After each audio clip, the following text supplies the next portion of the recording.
I'm Angela Palmer and I'm a Scottish artist based in London. And my work really is about mapping, and invariably it involves the natural world.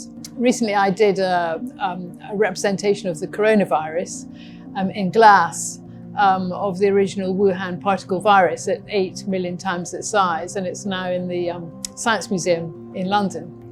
And a few months ago, I was contacted by Professor Andy Pollard from Oxford University, and he's one of the most eminent vaccinologists. And he leads the Oxford Vaccine Group, and they asked if I would do an art installation to mark the 30th anniversary of the group. And it was a fantastic opportunity. They do amazing work, saving millions of lives, particularly children's lives, around the world. And so we wanted to reflect on some of the past achievements, including our fight against 6 of the deadliest diseases, childhood diseases, particularly pneumonia, the commonest cause of death in children, and meningitis, which can cause serious brain damage or indeed death also. We've also been fighting typhoid, a disease which is spread in many countries where there's poor quality water available for children, has a particular burden in school-aged children. And then one of the deadliest diseases that is faced by people all over the developing world, malaria, which has huge numbers of deaths, particularly in Africa.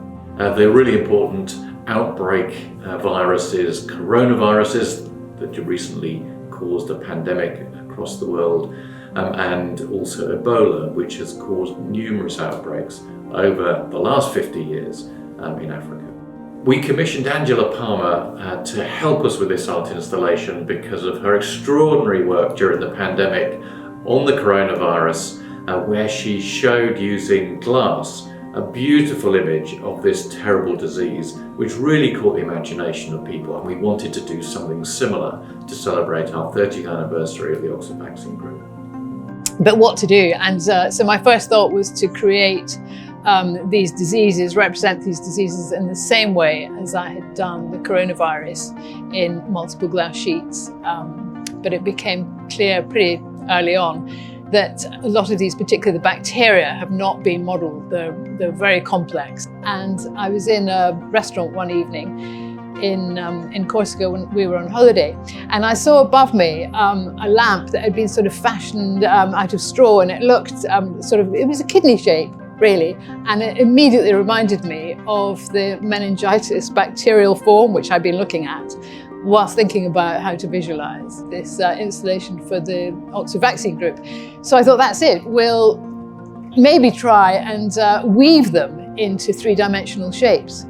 And I also liked the idea that they were, suspended, as I'd seen that one, because it gives them a sort of fluid movement. They're there in our bodies, and what better way to show them? So I came back home, and what material to use? I thought willow would be the most obvious. It's a beautiful tree. It's a native tree, and of course it's known for its medicinal properties, aspirin as a painkiller, and we're going back 4,000 years.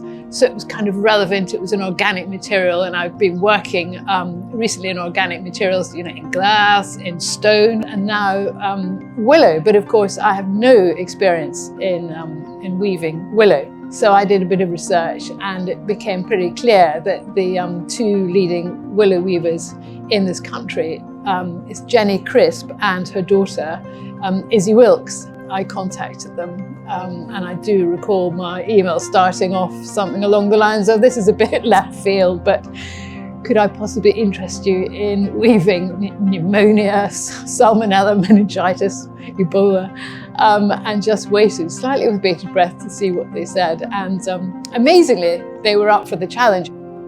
When we received Angela's email, we did get very, very excited, because we are about pushing the boundaries of our material, and it seemed like the ideal project for us. We received Angela's sketches of all the different bacteria, and it was beautiful because these sketches were all quite lively with pili and flagella and all these wisps and textures, and we instantly started thinking about how we could recreate that with willow and sort of manipulate the materials to reproduce these beautiful bacteria. And then there were the two viruses, the Ebola and the coronavirus. The Ebola had this sort of movement that undulated, and we were trying to work out how to create that, not through weaving, but through a kind of folding of the material so it had the same movement. And then the coronavirus, which is the sphere shape that we are creating on a woven frame. But then we had to work out how to do the protein spikes that come out at all these angles and how to recreate that in willow.